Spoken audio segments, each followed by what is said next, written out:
Le ministre de l'Enseignement supérieur et de la Recherche scientifique était l'hôte des députés de la Commission des lois, des affaires administratives et des droits de l'homme. Simplice Désiré Momboula a défendu le projet de loi portant création, attribution et organisation de l'Université des sciences de l'éducation. Presse Assemblée nationale. Dans le cadre des nombreuses réformes visant l'amélioration du système d'enseignement supérieur et de recherche scientifique, le ministre Simplice Désiré Momboula, en charge du département, est venu auprès des députés de la transition, membres de la Commission des lois, des affaires administratives et des droits de l'homme, solliciter l'examen et l'adoption du projet de loi portant création, attribution et organisation de l'Université des sciences de l'éducation. Détaillé en 12 articles, la dite loi a pour but de créer l'US, déclinant, outre les dispositions finales, ses missions, son organisation, ses établissements de formation et de recherche, ses cycles de formation et diplômes, ses personnels ainsi que ses ressources financières et son régime comptable. Ce texte est d'une importance capitale. Il vient matérialiser la vision des plus hautes autorités déterminées de mettre en œuvre la politique de diversification des pôles d'excellence dans notre pays. En effet, l'US est un établissement public d'enseignement supérieur à caractère scientifique doté de la personnalité juridique et de l'autonomie de gestion administrative et financière. Elle permet de lancer de nouvelles offres de formation en proposant des filières spécifiques dans les domaines des sciences de l'éducation. Tout en reconnaissant le bien fondé de l'Université des sciences de l'éducation au Gabon, les députés de la transition ont recommandé au ministre de l'Enseignement supérieur et de la Recherche scientifique de veiller scrupuleusement à la spécificité des offres de formation proposées dans cette université par l'entremise des partenariats avec d'autres grandes écoles à l'échelle internationale. Dans tous les cas, ce texte subira un examen au fond avant son adoption en séance plénière. Les vénérables sénateurs membres de la Commission des lois ont procédé à l'audition du ministre de l'Intérieur et de celui de la réforme des relations avec les institutions. Deux textes majeurs étaient au centre des échanges. Le projet de loi portant répartition des sièges des députés et des sénateurs ainsi que celui relatif aux partis politiques en République gabonaise. Presse Sénat. La vie politique gabonaise poursuit sa mue. Les deux projets de loi soumis à l'examen des vénérables sénateurs et consacre une refonte réelle du paysage politique national.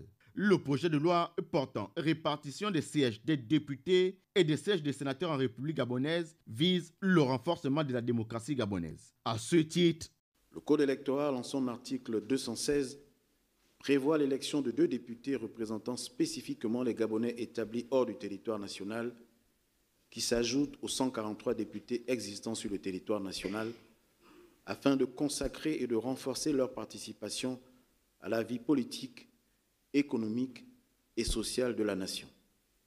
Afin de corriger cette disparité, l'article 248 du nouveau Code électoral prévoit une augmentation du nombre de sénateurs passant de 52 à 70.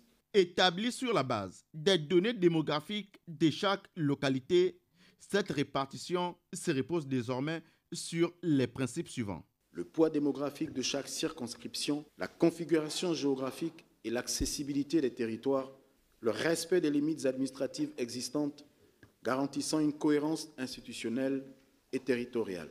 Dans la poursuite de la modernisation de la vie politique au Gabon, le ministre des Relations avec des institutions a présenté le projet de loi relatif aux partis politiques. Ce texte apporte des innovations majeures, notamment la reconnaissance de la personnalité juridique des partis à travers un processus de déclaration plus rigoureux assorti de délais précis et de publications officielles. L'encadrement des unions, fusions et scissions des partis politiques avec des obligations de transparence et de formalisation. L'institution d'un contrôle strict des financements publics et privés avec des obligations comptables et de reddition de comptes auprès de la Cour des comptes. La possibilité pour l'État de suspendre temporairement un parti en cas de manquement grave à ses obligations statutaires ou de troubles à l'ordre public, tout en garantissant les voies de recours juridictionnelles. La panoplie des réactions suscitées par ces deux exposés de motifs démontre l'attachement des vénérables sénateurs de la transition à la restauration réelle des institutions de la République gabonaise.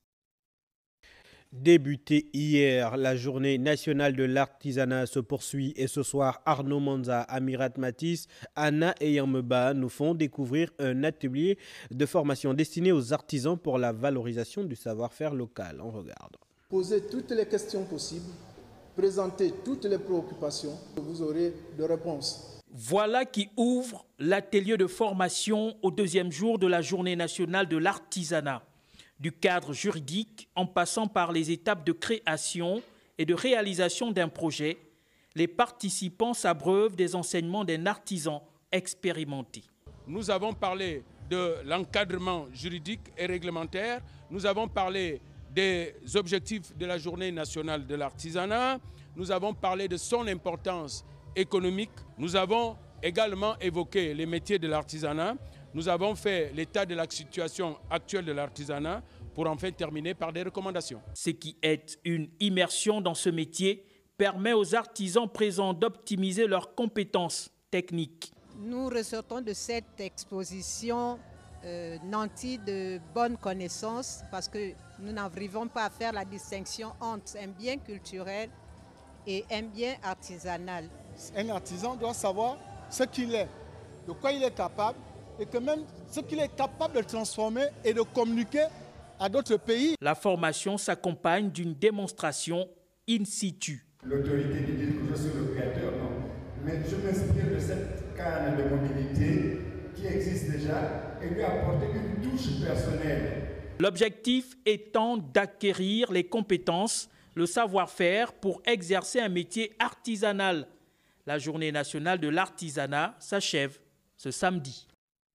Pour la suite de ce journal, cap sur la province du Haut-Ogooué, escale le village Mbouyi dans le département de la Djouéonga où l'agriculture devient un moteur de développement local. Regroupé au sein de la coopérative domaine agro-pastoral de Mbouyi, jeunes et femmes misent particulièrement sur la culture du manioc comme levier de croissance économique. Lardi Ngemamba et Guy-Serge Dizambo nous y emmènent. Des étendues de champs de manioc à perte de vue, cultivés sur une superficie de 4000 hectares. L'œuvre est à mettre à l'actif de la coopérative agro-pastorale de Mbouyi. 70 femmes à la manœuvre. Mbouyi, village du département de la Djouéonga, situé à près de 200 km de Franceville. Votre visite en ce lieu est pour nous un encouragement, une bénédiction. Elle nous pousse à aller plus loin, à mieux faire et à croire que le monde rural a un rôle stratégique à jouer dans l'avenir économique et social de notre pays. Le domaine agro-pastoral de Mbouyi a pour but la promotion d'une agriculture respectueuse de l'environnement, le développement d'un élevage moderne et responsable, la création des emplois pour les jeunes et la femme rurale. En vous accueillant ici, Madame le ministre, nous espérons non seulement vous faire découvrir notre modeste travail, mais aussi solliciter le soutien du ministère. Impressionnée, séduite, mais surtout admirative face à cet exploit qui ne laisse personne indifférent. À travers cette visite, le ministre de l'Agriculture, Odette Polo Panzou, encourage une initiative personnelle et valorise un modèle de réussite. Ce qui m'a été raconté au bureau aujourd'hui, j'ai vu et je me rends compte vraiment que nous pouvons essayer et réussir. La politique du chef de l'État aujourd'hui, sa vision dans le domaine agricole, demande que nous puissions soutenir les agriculteurs jusque dans le fin fond de notre pays. C'est pour ça qu'aujourd'hui je me retrouve là pour soutenir cette coopérative et leur dire que le gouvernement les accompagne. Nous avons mis à leur disposition 2 tracteurs. Vraiment, ils le méritent. L'émergence et l'atteinte des objectifs de l'autosuffisance alimentaire au Gabon ne pourraient s'écrire sans la participation de la coopérative Domaine Agro-Pastoral de Mbouyi. Et pendant ce temps, le ministre de la Santé recevait en audience une délégation de promoteurs internationaux venus présenter une proposition d'appui au système sanitaire gabonais. Une rencontre axée sur la coopération et la recherche de solutions concrètes pour améliorer l'offre de soins. Alpha Ndombi Moussavou, Alpha Didier Mboneng, compte rendu d'audience.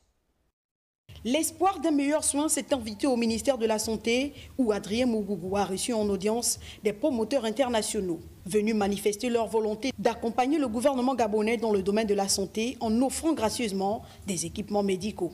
L'objectif était de rencontrer Monsieur le ministre de la Santé de la République du Gabon pour présenter nos hommages, pour aussi présenter notre structure qui a l'ambition d'apporter sa pierre à l'édifice dans le domaine de la santé au Gabon et venir proposer nos services, des équipements et du matériel médical que nous donnerons gratuitement à l'État du Gabon. Une initiative saluée par le membre du gouvernement qui a exprimé sa reconnaissance à l'égard de ses invités pour ce geste à fort impact social. Je ne peux que les remercier au nom du peuple gabonais qui bénéficiera de ces médicaments qui, par ailleurs, nous viennent aussi par le canal de la fondation Ma Bannière, qui est la fondation de la Première Dame, qui œuvre beaucoup pour les populations dans ce domaine de la santé. Nous attendons d'eux des partenaires qui viendraient nous accompagner avec sérieux dans l'investissement qui permettrait de réaliser toutes les promesses que le chef de l'État s'est engagé à apporter au peuple gabonais. Un exemple de solidarité qui pourrait susciter d'autres élans du même type, incitant davantage d'acteurs économiques à s'engager pour renforcer l'offre de soins au profit de toutes les populations gabonaises. L'Agence nationale du médicament et des autres produits de santé franchit une étape décisive dans sa quête de performance et de transparence. Engagée dans un processus de modernisation et de rigueur, l'agence vise désormais l'obtention de la certification ISO 900. Sheila Mebalé, Aristide Imomo, Le Point. Durant une semaine, un audit approfondi a été conduit par un expert de l'Association française de normalisation, AFNOR, organe international reconnu dans l'attribution de cette norme qualité. Ce vendredi 20 juin, au terme de cette mission d'évaluation, le ministre de la Santé, le professeur Adrien Mougougou, a reçu officiellement le rapport d'audit des mains de Franck Ndjété, auditeur certifié de l'AFNOR. Après la feuille de route qui a été instruite par le chef de l'État, nous avons mis en place cette Agence nationale du médicament et des autres produits de santé. Ensuite, un premier travail a commencé et la préparation des équipes vers la consolidation de cette agence. Ensuite, nous avons pensé qu'il fallait qu'il y ait une reconnaissance internationale. J'avais donc personnellement instruit toute la direction générale de l'Agence nationale du médicament à travailler à obtenir cette certification internationale. Et aujourd'hui, nous avons une première étape et nous attendons donc la confirmation de ce certificat par les auditeurs. Cette audience solennelle marque une étape importante pour l'Agence nationale du médicament qui ambitionne d'asseoir définitivement un système de management de qualité garantissant une meilleure régulation des médicaments et produits de santé sur le territoire national. Les conclusions de la commission d'attribution de certification de l'AFNOR sont attendues dans les tout prochains jours. Elles permettront de déterminer si l'agence répond aux exigences de la norme ISO 9001. Profitant de son séjour dans le Haut-Ogooué, la ministre d'État, ministre de l'Éducation nationale, a fait le tour des chantiers en cours à Mwanda. Caméliane Tuntum Leclerc qui était accompagnée du préfet et nos envoyés spéciaux, Nathalie Abouyanoke, Gérard Mindo. Le département de la Lebombi-Léo à Mwanda va s'enrichir de 2 nouveaux complexes scolaires. D'abord un pré-primaire et primaire au quartier Les Colos. Les bâtiments sont sortis de terre. L'entreprise en charge de l'ouvrage rassure le gouvernement quant à la prochaine livraison de ces ouvrages. Donc nous sommes bien en avance sur le planning et on est bien optimiste de livrer le chantier à temps, avant la rentrée avec les équipements aussi. Tout se passe très bien, vraiment, on n'a pas de problème ni avec le client ni dans l'entreprise aussi. Donc on est bien optimiste. Oui, tout le personnel est là et tout le monde est conscient de l'enjeu qui est là. Une visite de chantier qui s'est poursuivie sur le site du nouveau complexe d'excellence de la localité qui disposera en son sein de laboratoires scientifiques, un internat, des logements pour personnel, une infirmerie une salle multimédia. Nous avons demandé à l'entreprise de se concentrer d'abord sur la partie pédagogique, les salles de classe, parce que cet établissement doit ouvrir à la rentrée. Et nous envisageons déjà une rentrée progressive pour permettre à nos enfants de bénéficier de ces installations qui sont très modernes. La priorité d'abord, c'est la partie pédagogique, parce que la rentrée, c'est déjà dans 2 mois. Donc nous devons être prêts, mais garantir aussi les questions de sécurité, parce que le chantier va se poursuivre en ayant les enfants qui seront déjà scolarisés. Des chantiers lancés par le président de la République lors de sa tournée républicaine, fruit du partenariat Comilogue et l'État gabonais. Suivons cette communication du ministère des Transports. Communiqué. En application des dispositions de la loi numéro 0035/2018 du 8 février 2019 portant orientation des transports terrestres en République gabonaise, de ces textes d'application et suivant le communiqué du ministère des Transports, de la Marine marchande et de la Logistique numéro 1701, paru dans le quotidien L'Union, numéro 14670 du 5 novembre 2024, relatif aux activités connexes au transport et suite à la phase de sensibilisation effectuée du 6 janvier 2025 au 7 février 2025, la phase de mise en conformité débutée le 28 avril 2025, le ministre d'État, ministre des Transports, de la Marine marchande et de la Logistique, porte à l'attention des transporteurs et autres acteurs exerçant dans les sites d'embarquement et de débarquement de personnes et de marchandises dans les véhicules de transport urbains et suburbains que la gestion de cette activité est désormais conditionnée par l'obtention à la Direction générale des transports terrestres d'un agrément technique. Aussi, les services des transports accompagnés de la force publique procéderont dans les jours prochains à la phase des contrôles de conformité sur les sites du Grand Libreville.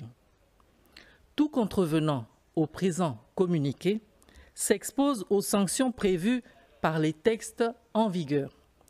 Fait à Libreville, le 20 juin 2025, le ministre d'État, ministre des Transports, de la Marine marchande et de la Logistique, Ulrich Monfumbi. Je vous remercie. Le ministre du Pétrole en séance de travail avec l'administration centrale et les entités sous tutelle. De quoi était-il question? On va le savoir avec Miranda Ngué, Pierre Claver et Labiogué. Par cette séance de travail, le ministre du Pétrole avait pour ambition d'instaurer un climat de confiance afin que toutes les entreprises sous tutelle exercent dans un environnement qui favorise la croissance, l'emploi et le développement de ces activités. Nous avons profité de cette première prise de contact pour avoir naturellement ces instructions et ces orientations par rapport à ce qu'il va imprégner dans le secteur industrie et le secteur aval dans lequel nous exerçons notre business. Et nous avons également profité pour indiquer à Monsieur le ministre quelles étaient nos ambitions pour l'année 2025 et lui donner les premiers chiffres qui ont été réalisés pour le premier semestre de 2025. Conduire l'entreprise vers un modèle de performance basé sur l'innovation reste la priorité de cette société qui entend accroître l'investissement dans ce secteur. Nos ambitions, avant d'aller sur toute l'année 2025, c'est d'abord sortir Gaboy de sa situation extrêmement difficile. Les chiffres que nous avons communiqués à Monsieur le ministre, qui sont des chiffres certes provisoires, montrent à suffisance que Gaboy est sur une très bonne pente par rapport à la situation que nous avons trouvée en 2024. Une rencontre se tiendra dans quelques jours, au cours de laquelle les mêmes parties convoquées feront une présentation exhaustive de l'entreprise afin de recueillir les orientations du ministre pour impulser une nouvelle dynamique. Plusieurs partis politiques en attente de documents légaux attestant de leur création ont été reçus en audience par le ministre de la Réforme et des Relations avec les institutions afin de leur expliquer les démarches à suivre pour se conformer à la nouvelle loi encadrant les partis politiques au Gabon. Daniel Jemima Boukabuka, Aristide Imbomo. Au Gabon, il faudra désormais avoir 12 000 signatures minimum pour la création d'une formation politique. Une nouvelle loi qui a troublé la quiétude de plusieurs qui ont été reçus par le ministre en charge de ce dossier pour poser clairement leurs préoccupations. Nous avons souhaité être légalisés tous, de façon à ce qu'on puisse se regrouper et nous puissions subir la nouvelle loi. Tous ces partis ici réunis sont d'accord pour la nouvelle loi qui va réorganiser l'activité politique dans le pays et qui va réduire le nombre de partis politiques. Mais pour que nous puissions travailler dans la bonne marche de cette nouvelle loi, il faut que nous soyons légalisés. Après échange explicite, le membre du gouvernement rassure. J'ai écouté des bonnes choses et nous pouvons prendre cela en compte pour manifestement évoluer et savoir qu'est-ce qu'on peut faire pour le traitement de ce dossier. Il n'est pas nécessaire de fermer les portes. Ce qui fonde la vie sociétale, c'est de faire en sorte que tout le monde se parle. Tout le monde se parle correctement, gentiment et dans la mesure de ses capacités.